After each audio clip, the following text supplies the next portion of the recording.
Hello everyone, you are welcome to Apexy learning. Apexy learning में आप सभी का स्वागत है। उम्मीद करता हूँ आप सब अच्छे होंगे। तो यहाँ पे हम पॉलिटी का अपना अगला टॉपिक कवर करेंगे। आप सभी जानते हैं प्रेसिडेंट के बारे में हम पढ़ रहे हैं। प्रेसिडेंट के क्या क्या पावर्स हैं, उन सभी पावर्स को हम डिस्कस कर रहे हैं। प्रेसिडेंट की सबसे पहले हमने जो आपकी जो कार्यकारी जो शक्तियाँ हैं उनके बारे में कवर किया था, ठीक है, जो एग्जीक्यूटिव पावर। उसके बाद में हमने प्रेसिडेंट की विधायी जो शक्तियाँ हैं, ठीक है, लेजिस्लेटिव जो पावर है उनके बारे में कवर किया था, जिसमें हमने ऑर्डिनेंस पावर को डिस्कस किया था, ठीक है। और इसके अलावा जो प्रेसिडेंट की जो वीटो पावर्स हैं, तीन जो वीटो पावर पिछली क्लास में हमने डिस्कस किया था। आज की क्लास में हम प्रेसिडेंट की कुछ न्यायिक शक्तियाँ होती हैं, कुछ जुडिशरी पावर होती है प्रेसिडेंट की, और यहाँ पे साथ साथ गवर्नर की, ठीक है। तो आज की क्लास में हम judiciary power of president and governor पढ़ने वाले हैं, ठीक है। तो कौन कौन सी न्यायिक शक्तियाँ प्रेसिडेंट के पास होती हैं और गवर्नर के पास होती हैं स्टेट में।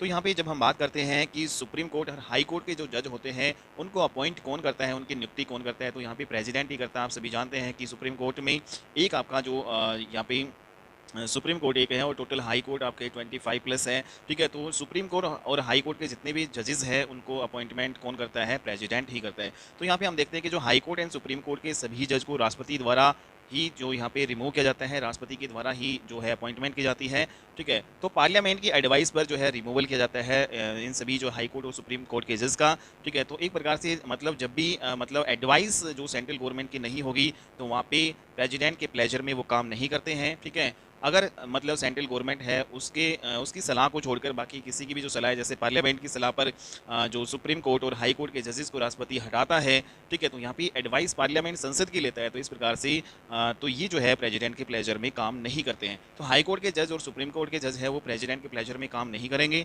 ठीक है। तो ये आपको ध्यान में रखना है। यहाँ पे high court and supreme court के जज राष्ट्रपति के प्रसाद पर्यंत काम नहीं करते हैं, और राष्ट्रपति और राज्यपाल की कुछ पार्डन पार्डन को हम बोलते हैं क्षमा करने की जो है शक्तियाँ होती हैं इनके पास, पार्डन पावर्स है राष्ट्रपति और राज्यपाल की। तो वो हम देख लेते हैं कि कौन कौन सी पार्डन पावर्स राष्ट्रपति और राज्यपाल दोनों के पास है। तो यहाँ पे सबसे पहले जो पावर आपकी आती है पार्डन, ठीक है, क्षमा करने की जो शक्ति है राष्ट्रपति और राज्यपाल दोनों के पास। दूसरा इसमें एक कोम्यूटेशन आती है, कोम्यूट जिसको हम बोलते हैं, कोम्यूट एंड कोम्यूटेशन लघुकरण की जो है शक्ति है दोनों के पास। रेमिशन, ठीक है, रिमिशन जो है जिसको हम परिहार बोलते हैं, परिहार करने की शक्ति है। रेस्पाइट है, विराम जिसको हम बोलते हैं।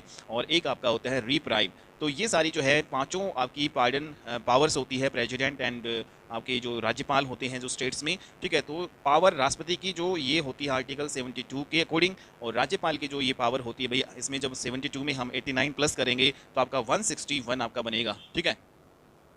तो आर्टिकल नंबर जो है 72 के अकॉर्डिंग ये सारी जो पावर है क्षमा करने की शक्ति, जिसमें पार्डन हो गया, कम्यूटेशन हो गया, रेमिशन हो गया, और यहाँ पे रेस्पाइट और रिप्राइव, ये सारी जो है क्षमा करने की जो है पावर्स प्रेसिडेंट के पास है 72 आर्टिकल में। और जब हम इस 72 आर्टिकल में 89 प्लस करेंगे स्टेट के आर्टिकल में, राज्यपाल के पास ये सारी पावर आ जाएंगी, ठीक है। तो राज्यपाल के पास ये जो पावर होती है 161 आर्टिकल में, ठीक है। तो ये वेरी वेरी इंपॉर्टेंट क्वेश्चन है। तो हम देखते हैं कि सुप्रीम कोर्ट है, इसमें भाई जैसे आप जानते हैं कि टोटल 34 जज होते हैं, 33 जो इसमें जज होते हैं, और एक जो है चीफ जस्टिस ऑफ इंडिया होता है।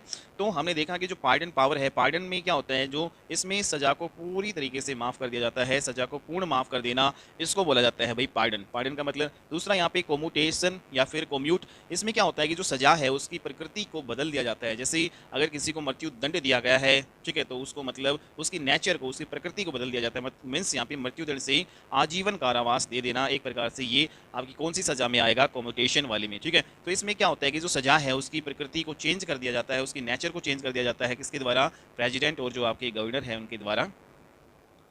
नेक्स्ट यहाँ पे जो अगली हमारी जो ये है रेमिशन का मतलब क्या होता है, सजा को कम करना, ठीक है। जैसे कोई भी सजा है जिसमें किसी व्यक्ति को 10 वर्ष की कठोर कारावास दी है, ठीक है, तो मतलब सजा को कम करना मतलब 10 से 5 वर्ष कर देना, ठीक है, लेकिन रहेगा जो है कठोरी कारावास, उसकी नेचर यहाँ पे चेंज नहीं होगी। तो इसको बोलते हैं रेमिशन।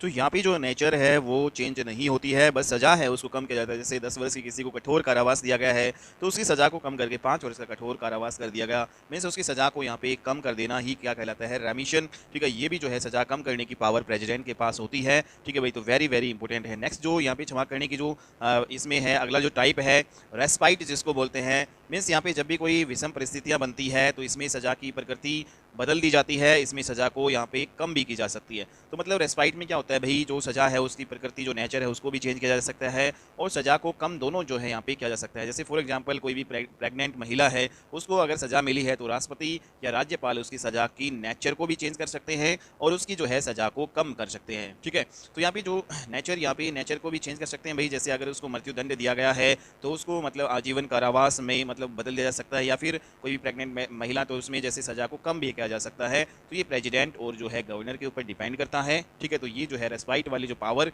मतलब विषम परिस्थितियों के अकॉर्डिंग यहाँ पे दी जाती है, जिसमें सज़ा की प्रकृति उसमें जो है बदलाव किया जा सकता है और सज़ा को कम जो है किया जा सकता है। दोनों ही यहाँ पे इंपॉर्टेंट है। नेक्स्ट जो अगली जो यहाँ पे क्षमा करने की जो है टाइप यहाँ पे रिप्राइव इसमें जो जैसे जिसको हम मृत्युदंड डेथ सेंटेंसेस बोलते हैं, तो जब भी मृत्युदंड डेथ जो सेंटेंसेस का मामला आपका आता है तो राष्ट्रपति या राज्यपाल के पास पिटीशन जो है फाइल की जाती है, लेकिन वो कई सालों तक आपकी क्या होती है भाई पिटीशन फाइल। जैसे रिप्राइव आपकी ये वाली इसमें क्या होता है कि राष्ट्रपति और राज्यपाल के पास पिटीशन फाइल भेजी जाती है, तो भाई क्या होता है कि कई सालों तक ये जो फाइलें हैं वो अटकी रहती है। जब तक राष्ट्रपति या राज्यपाल के पास वो फाइल मतलब रहती है या फिर होल्ड में रहती है, तब तक मृत्युदंड उसको नहीं दिया जा सकता, तब तक जो है उसको फांसी नहीं लगाई जा सकती। तो ये जो है एक प्रकार की आपकी जो है टाइप है भाई रिप्राइव वाली, जिसमें जो पिटीशन फाइल की जाती है और कई सालों तक जो है फाइल आपकी ये पड़ी रहती है। ठीक है, तो ये आपको ध्यान में रखना है। ओके, तो नेक्स्ट यहाँ पे अगर देखें, राष्ट्रपति राज्यपाल को ये सज़ा माफ़ करने का जो अधिकार है ये एक तरह से कार्यकारी पावर है, क्योंकि ये व्यक्तिगत पावर जो राष्ट्रपति या राज्यपाल की होती नहीं है, ये मंत्री परिषद की सलाह पर आपकी राष्ट्रपति या राज्यपाल की जो है ये पावर होती है। ठीक है, तो यहाँ पे हम देखते हैं कि जो राष्ट्रपति और राज्यपाल को जो सज़ा माफ़ करने की जो पावर होती है, तो इनका जो कार्यकारी एक पावर है, व्यक्तिगत तौर पर ये जो राष्ट्रपति राज्यपाल की नहीं होती, मतलब जो कि मंत्री परिषद की सलाह पर जो है राष्ट्रपति सज़ा को यहाँ पे कम करता है। ठीक है, तो ये बात आपको ध्यान में रखनी है। राष्ट्रपति या राज्यपाल किसी की सज़ा को पार्डन कर सकते हैं, कोम्यूटेशन कर सकते हैं, रीमिशन कर सकते हैं, रेस्पाइट कर सकते हैं और रिप्राइव कर सकते हैं। सारी जो है क्षमा करने की जो है शक्तियाँ, मतलब सारी क्षमा करने की जो भी सज़ा है उसको कम करने की यहाँ पे टाइप्स थी, तो सारी जो है ये टाइप्स यहाँ पे आपको ध्यान में रखनी है। ठीक है भाई, अगला यहाँ पे इंपॉर्टेंट जो है पॉइंट है कि भाई हमारा संविधान इस बात को डिफाइन नहीं करता कि सज़ा को किन आधार पर माफ़ किया जाएगा। हमारा संविधान इनके जो प्रकार बता देता है, जैसे 5 प्रकार के जो है आपकी सज़ा जो है को माफ़ किया जा सकता है। एक तो पार्डन वाली, एक कोम्यूटेशन वाली, एक रीम्यूशन वाली, एक रेस्पाइट वाली और एक आपकी रिप्राइव जो है, ये सारी जो है आपको बता दी है, जिसमें जो इनको हिंदी में क्या कहते हैं भाई, क्षमा करना। ठीक है, पार्डन को बोलते हैं, कोम्यूटेशन इसमें लघुकरण आपका होता है, रमीशन जो है परिहार होता है, रेस्पाइट विराम होता है और परिलंबन जो है ये आपके परिविलंबन रिप्राइव। ठीक है, तो ये सारी जो है टाइप आपकी मैंने यहाँ पे समझा दी है, 1 बाय 1 सभी चीज़ों को समझा दिया है। तो नेक्स्ट यहाँ पे अगर हम करें, तो नेक्स्ट यहाँ पे इंपॉर्टेंट पॉइंट है कि भाई राष्ट्रपति और राज्यपाल की जो पावर होती है, क्षमा करने की जो शक्तियाँ होती है, ये भाई विवेक की नहीं होती, मतलब उनकी जो है स्वयं की नहीं होती, क्योंकि मंत्री परिषद जो होती है उसी की सलाह पर राष्ट्रपति या राज्यपाल सज़ा को माफ़ करने का अधिकार रखते हैं। तो मतलब एक प्रकार से मंत्री परिषद या फिर यूँ कह सकते हैं कि जो गृह मंत्रालय होता है उसकी सलाह पर ही राष्ट्रपति या फिर राज्यपाल स्टेट में सज़ा को माफ़ करने का अधिकार रखता है। ठीक है, तो एक प्रकार से उसकी जो विवेक के आधार पर वो नहीं करता है, तो ये आपको ध्यान में रखना है। तो यहाँ पे राष्ट्रपति और राज्यपाल का अधिकार क्षेत्र क्या एक ही होता है? तो यहाँ पे अगर देखें कि राष्ट्रपति और राज्यपाल है उनका अधिकार क्षेत्र एक नहीं होता, इन दोनों का अधिकार क्षेत्र क्या होता है भाई, जो सज़ा को माफ़ करने में अलग अलग अधिकार क्षेत्र इनका होता है। ठीक है, जैसे हम प्रेसिडेंट एंड गवर्नर के पास ये जो सज़ा को माफ़ करने की जो शक्तियाँ हैं स्वयं विवेक की शक्ति नहीं होती, तो मतलब एक प्रकार से नोट डिस्क्रेशनरी आपकी ये होती है, मतलब स्वयं विवेक नहीं होती। एक प्रकार से जो मंत्री परिषद है उसकी सलाह पर प्रेसिडेंट जो है कोई भी सज़ा है उसको माफ़ करता है, तो ये आपको ध्यान में रखना है। यहाँ पे एक इंपॉर्टेंट जो पॉइंट है कोर्ट मार्टियल, तो कोर्ट मार्टियल की जो सज़ा है उसको माफ़ करने का अधिकार ओनली प्रेसिडेंट के पास होता है, राज्यपाल के पास कोर्ट मार्टियल की जो सज़ा भाई दी गई है उसको माफ़ करने का अधिकार नहीं होता। तो कोर्ट मार्टियल की जो सज़ा है उसको माफ़ करने का अधिकार केवल और केवल प्रेसिडेंट के पास होता है। तो मीन्स यहाँ पे क्या होता है, कोर्ट मार्टियल का मतलब होता है कि भाई सेना के साथ कोई भी व्यक्ति अगर गद्दारी करता है तो उसका जो कोर्ट मार्टियल कर दिया जाता है, जिसको सेना कोर्ट कहते हैं, तो सेना कोर्ट की सज़ा देने पर उसकी सज़ा को माफ़ करने का अधिकार केवल और केवल किसके पास होता है भाई, प्रेसिडेंट के पास होता है, राष्ट्रपति के पास होता है। ये आपको ध्यान में रखना है, इंपॉर्टेंट पॉइंट। नेक्स्ट यहाँ पे जो इंपॉर्टेंट पॉइंट है डेथ सेंसेशन, तो इसमें जो मृत्युदंड का जब भी मामला आता है तो इसमें राष्ट्रपति के पास 5 पावर्स होती है क्षमा करने की, जो हम ऊपर पढ़ चुके हैं। 5 जो पावर होती है जब भी मृत्युदंड की जो है मामला होता है तो 5 पावर है राष्ट्रपति के पास होती है, लेकिन जो गवर्नर है उसके पास मृत्युदंड के मामले में केवल 2 तरह की जो है पावर्स होती है। मृत्युदंड के मामले में जो राज्यपाल है उसके पास दो तरह की कौन सी पावर होती है, एक तो लघुकरण जो है वाली और दूसरी आपकी परिविलंबन वाली। एक तो कॉम्यूटेशन जो है पावर और एक आपकी रिप्राइव पावर, दो प्रकार की पावर ही डेथ सेंटेंसेस मीन्स मृत्युदंड के मामले पर दो ही पावर ये होती है, बाकी पांचों पावर है प्रेसिडेंट के पास होती है मृत्युदंड के मामले में। तो राष्ट्रपति का जो अपना अब इनके अधिकार क्षेत्र की बात करें कि भाई राष्ट्रपति का अधिकार क्षेत्र जो है मतलब क्या है, किन किन विषय पर जो है माफ़ कर सकता है, और यहाँ पे राज्यपाल का क्या क्या अधिकार जो है क्षेत्र रहने वाला है। तो जब हम राष्ट्रपति की बात करें, राष्ट्रपति का अपना अधिकार क्षेत्र होता है, राज्यपाल का अपना जो है अधिकार क्षेत्र होता है। जैसे कि अगर मान लेते हैं कि कोई जैसे केरला हाई कोर्ट का मामला है, ठीक है, तो उसमें राज्यपाल का अधिकार क्षेत्र आपका होगा, ठीक है। कोई भी स्टेट है, स्टेट के हाई कोर्ट का मामला है, तो उसमें राज्यपाल का अधिकार क्षेत्र आपका आता है। हर राज्य के राज्यपाल का अपने राज्य क्षेत्र में अधिकार क्षेत्र होता है, ठीक है। जैसे हरियाणा राज्य है तो हरियाणा जो है हाई कोर्ट के जो भी मामले हैं तो उसमें राज्यपाल का अधिकार क्षेत्र आपका आएगा, ठीक है। तो ये बात आपको इंपॉर्टेंट ध्यान में रखनी है। नेक्स्ट यहाँ पे ऐसे ही जैसे सेंटर की बात करें तो केंद्र सरकार का जितना भी अधिकार क्षेत्र होता है उसमें किसी की भी जो है सजा, किसी को भी जो सजा मिली है तो वहाँ पे राष्ट्रपति माफ़ करने का अधिकार क्षेत्र रखता है। तो राष्ट्रपति जो है माफ़ करने का अधिकार क्षेत्र रखता है। तो केंद्र सरकार में जैसे आप सभी जानते हैं कि जो टोटल जो 100 विषय होते हैं जो संघ सूची में आपके दिए होते हैं, तो जितने भी 100 विषय हैं उनमें जो माफ़ करने का अधिकार जो है क्षेत्र किसका होता है भाई, राष्ट्रपति का होता है। तो यहाँ पे जो जैसे फॉर एग्जांपल की बात करें जैसे आतंकवाद है, ठीक है, तो इस विषय पर जो राज्य सरकार कानून नहीं बनाती, केंद्र सरकार कानून बनाती है भाई टेररिज्म को लेकर, तो भाई एक प्रकार से आतंकवाद के मामले में सजा राष्ट्रपति माफ करेगा, ठीक है। तो यहाँ पे राज्यपाल नहीं कर सकता क्योंकि ये सेंटर का जो है मतलब विषय है। तो सेंटर के विषय में जो अधिकार क्षेत्र में किस में आएगा, राष्ट्रपति के अधिकार क्षेत्र में आएंगे। स्टेट के जो भी विषय होंगे उनमें राज्यपाल का अधिकार क्षेत्र में वो आपकी आते हैं, ठीक है। तो यहाँ पे हमने देखा कि जो मृत्युदंड की बात करी, मृत्युदंड के मामले में राष्ट्रपति पूरे देश का अधिकार क्षेत्र रखता है, जबकि अन्य किसी मामले पर पूरे देश पर अधिकार क्षेत्र नहीं रखता है, ठीक है। क्योंकि बहुत सारे ऐसे मामले हैं जो राज्य मतलब के क्षेत्र में आते हैं, तो वहाँ पे राज्यपाल जो है कि अधिकार क्षेत्र में आएगा वहाँ पे, ठीक है, मामला। लेकिन मृत्युदंड की जब भी बात आती है तो मृत्युदंड के मामले में किसी को जैसे मृत्युदंड दिया जाना है तो मतलब चाहे कोई भी मतलब वहाँ पे किसी से रिलेटेड कोई भी केस हो, ठीक है, मृत्युदंड का जो कोई भी मामला हो, ठीक है, तो वहाँ पे राष्ट्रपति जो है अधिकार क्षेत्र रखता है पूरे देश में। तो ये आपको ध्यान में रखनी है। तो यहाँ पे मृत्युदंड है उसको माफ़ करना राष्ट्रपति के मतलब यहाँ पे पावर होती है उसके पास। नेक्स्ट जो इससे रिलेटेड कुछ इंपॉर्टेंट जो केसेस आपके आए, जैसे पहला जो केस इसमें शेर सिंह वर्सेस पंजाब राज्य केस, दूसरा इंपॉर्टेंट केस यहाँ पे 1988 का खैर Singh versus union of India case, और तीसरा ईपुरू वर्सेस आंध्र प्रदेश जो स्टेट है उसका केस 2006 में आपका ये आया। तो इन सभी केस को अगर हम डिस्कस करें, जो पहला आपका है शेर सिंह वर्सेस पंजाब राज्य 1983 का ये केस है, इसमें ये बोला गया कि सजा का निपटारा 3 महीने में भाई आपका हो जाना चाहिए, ठीक है। जैसे किसी को सजा दी गई है तो उसका निपटारा है 3 महीने में जो है हो जाना चाहिए, लेकिन अभी तक इसको लेके कोई कानून आपका अभी तक नहीं बना है। तो यह आपका 1983 में शेर सिंह वर्सेस पंजाब राज्य केस आया कि भाई जो सजा का निपटारा है वो 3 महीने में आपका हो जाना चाहिए। तो यहाँ पे हम देखते हैं कि जो राष्ट्रपति राज्यपाल के पास जब कोई पिटीशन फाइल सजा को माफ़ करने के लिए भेजी जाती है तो राष्ट्रपति या राज्यपाल के पास ये फाइल भाई 10-10 या फिर यहाँ तक 12-12 बहुत ज़्यादा साल तक जो है अटकी पड़ी रहती है। और जब तक राष्ट्रपति या राज्यपाल के पास ये फाइल अटकी रहती है तो उस व्यक्ति को सजा नहीं दी जा सकती, खासकर मृत्यु दंड के मामले में, ठीक है। तो ये इंपॉर्टेंट जो है आपको पॉइंट यहाँ पे याद रखना है भाई, ठीक है।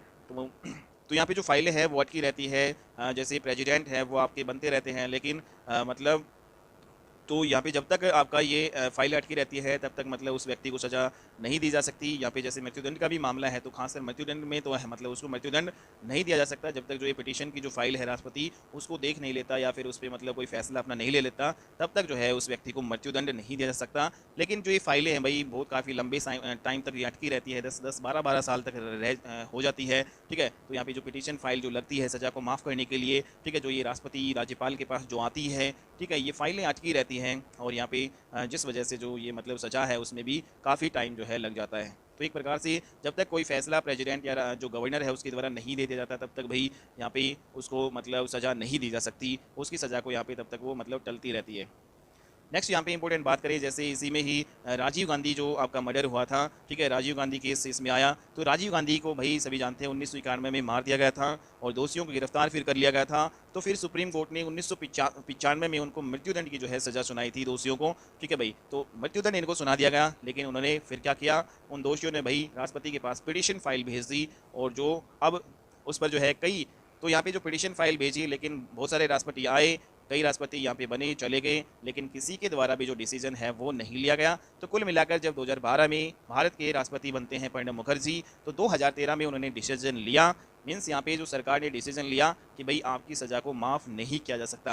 हालांकि उन्होंने जो है पिटीशन फाइल लगा दी थी कि भाई हमारी सज़ा को माफ़ किया जाए, लेकिन यहाँ पे 2013 में प्रणब मुखर्जी द्वारा डिसीजन दिया गया कि भाई आपकी सज़ा को जो है माफ़ नहीं किया जा सकता। और 2013 में आप सभी जानते हैं कांग्रेस की सरकार थी, कांग्रेस के ही ये आपके थे, ठीक है, राजीव गांधी।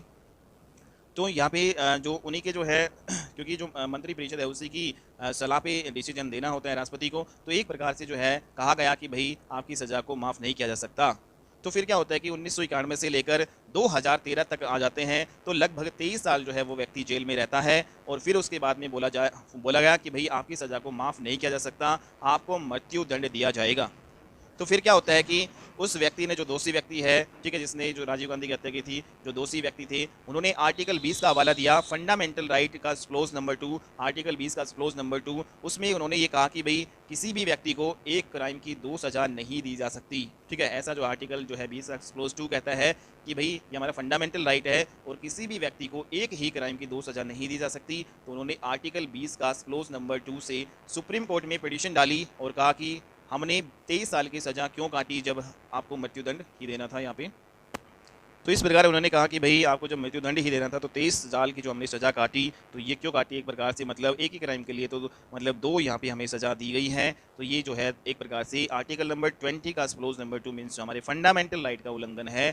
तो फिर बाद में भाई सुप्रीम कोर्ट ने भी माना कि भाई ये तो सही है, फंडामेंटल राइट का यहाँ पे उल्लंघन हुआ है। तो कुल मिलाकर सुप्रीम कोर्ट ने राष्ट्रपति के आदेश को फिर बाद में बदला और उनकी सज़ा को आजीवन कारावास में बदल दिया। जो मृत्युदंड जो है उनको सजा दी गई थी तो उसको जो है चेंज कर दिया गया, मीन्स यहाँ पे राष्ट्रपति का जो है डिसीजन है, आदेश है, उसको यहाँ पे बदला सुप्रीम कोर्ट ने और उसको जो है आजीवन कारावास में चेंज कर दिया। तो आज प्रेजेंट में जो आजीवन कारावास की वो सजा काट रहे हैं भाई, ठीक है। तो यहाँ पे एक इंपॉर्टेंट केस और आता है कहर सिंह जो केस, जो कि 1988 का है। तो इसमें क्या है कि भाई जब राष्ट्रपति या राज्यपाल के पास कोई फाइल आती है, जो पिटीशन फाइल भी आपकी जो भी पिटीशन फाइल है वो राष्ट्रपति या राज्यपाल को लिखित में आपकी भेजनी होती है, ठीक है।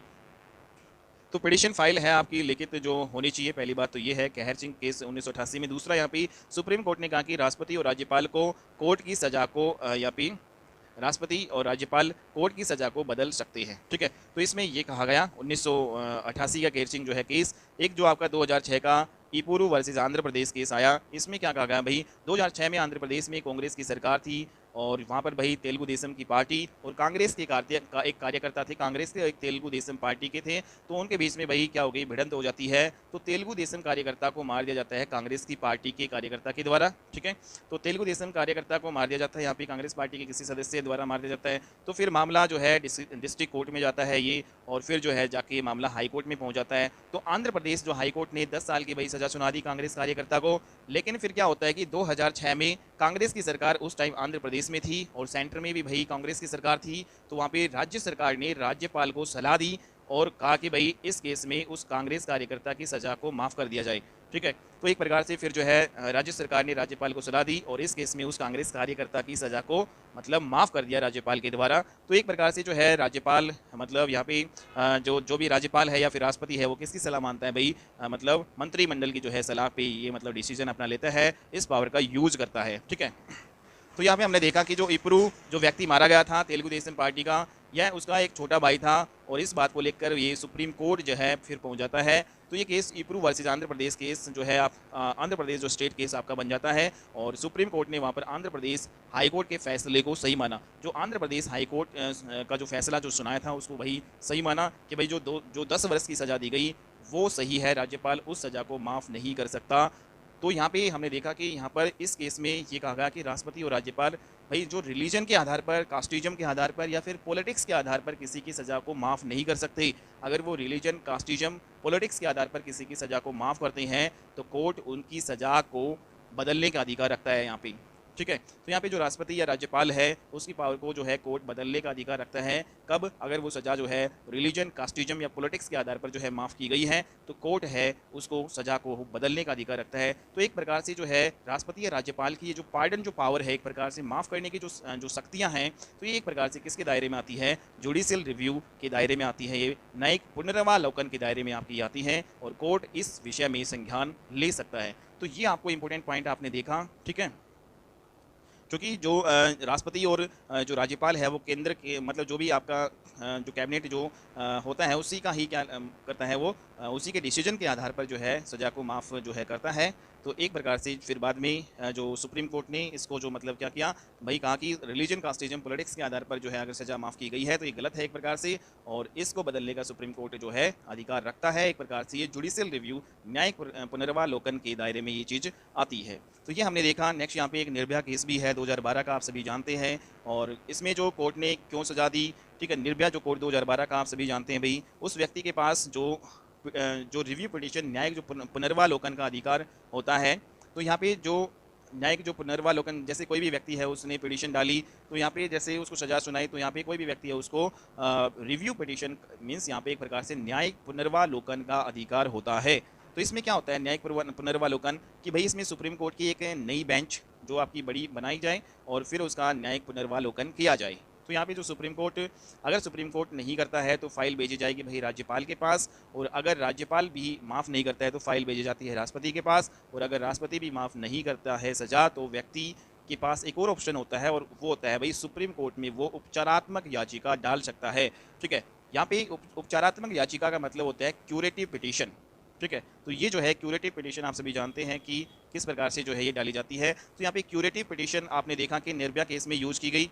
ठीक है, चारों बंदों के द्वारा अलग अलग ये की गई, चारों बार फिर क्यूरेटिव पिटीशन को सुप्रीम कोर्ट ने मना किया और उन्हें फांसी पर जो है चढ़ा दिया गया। तो बाद में फिर जो है क्यूरेटिव पिटीशन जो है इनकी मना कर दी गई सुप्रीम कोर्ट के द्वारा और उनको फांसी की सज़ा दी गई निर्भया केस में। तो इसमें जो है इसमें पहले किसी भी जो सीनियर वकील से उस केस के विषय में ये बोलना होता है कि सुनवाई की जानी चाहिए। कोई तथ्यात्मक अगर भूल कोर्ट से हो जाती है उसके बाद फिर क्या होता है कि 3 जजों की बेंच बैठती है। फिर जितने जजों की बेंच ने वो डिसीजन दिया है, मीन्स जो 3 जज और साथ में जितने भी जज की बेंच ने डिसीजन दिया था वो सभी मिलकर इस बात का फैसला लेते हैं कि क्यूरेटिव पिटीशन आना चाहिए या नहीं आना चाहिए। तो एक प्रकार से अगर वो फैसला लेते हैं कि भाई क्यूरेटिव पिटीशन आना चाहिए तो एक नई जूरी जजों का एक ग्रुप जो है, मतलब नई जूरी होती है एक जजों का ग्रुप, और नई जूरी बैठती है और वो तय करती है कि इसमें बदलाव होना चाहिए या नहीं होना चाहिए। तो हमने देखा यहाँ पे जो क्यूरेटिव पिटीशन सबसे यहाँ पे लास्ट का मौका होता है। अगर प्रेसिडेंट भी मतलब सज़ा को माफ़ नहीं करता है तो वो क्यूरेटिव पिटीशन जो है डालता है। ठीक है, कोई भी व्यक्ति वो क्यूरेटिव पिटीशन डाल सकता है। तो यहाँ पे हमने देखा है ये हमारे संविधान में हालांकि कहीं पे वर्णित नहीं है क्यूरेटिव पिटीशन। 2002 में इसको लाया गया था सुप्रीम कोर्ट के द्वारा। ठीक है, और एक प्रकार से रिव्यू पिटीशन जो आपका आर्टिकल नंबर 137 में ये आता है। तो ये जो इंपॉर्टेंट जो है चीज़ें हमने यहाँ पे डिस्कस किया आज की क्लास में। कल की क्लास में हम पढ़ेंगे फाइनेंशियल पावर ऑफ प्रेसिडेंट, राष्ट्रपति की जो वित्तीय शक्तियाँ कौन कौन सी होती है। अभी आज की क्लास में हमने जो न्यायिक शक्तियाँ है, जो जुडिशियल जो पावर है प्रेसिडेंट की, वो हमने की है। अगली क्लास में हम पढ़ेंगे फाइनेंशियल पावर ऑफ प्रेसिडेंट। ठीक है, तो हमारी कौन कौन सी जो यहाँ पे पावर खत्म हो चुकी है। हमने एग्जीक्यूटिव पावर को कंप्लीट कर लिया है, हमने लेजिस्लेटिव जो है पावर कंप्लीट कर लिया है, हमने जो आपकी जुडिशरी जो पावर है जो प्रेसिडेंट और गवर्नर दोनों की, उन सभी को कवर कर लिया है। अगली क्लास में हम पढ़ेंगे फाइनेंशियल पावर ऑफ प्रेसिडेंट, राष्ट्रपति की जो वित्तीय शक्तियाँ कौन कौन सी होती है उन सभी को डिस्कस यहाँ पे करेंगे। ठीक है, तो आज की क्लास में हमने जो है एक पहले क्लास आई उसमें हम विटो पावर्स, भाई 3 प्रकार की विटो पावर होती है प्रेसिडेंट के पास, उसके बारे में भी कवर कर लिया। अगर आपने वो वीडियो नहीं देखी है तो आप जो है उस वीडियो को देख सकते हैं। तो काफ़ी ज़्यादा महत्वपूर्ण जो आपकी ये वीडियो है भाई आपके कॉम्पिटिशन एग्जाम के लिए, और आप किसी भी कॉम्पिटिशन एग्जाम की अगर तैयारी कर रहे हैं तो आप हमारे इस चैनल पर बिल्कुल फ्री ऑफ कॉस्ट यहाँ पे पढ़ सकते हैं, नोट्स के माध्यम से अपनी प्रिपरेशन जो है कर सकते हैं।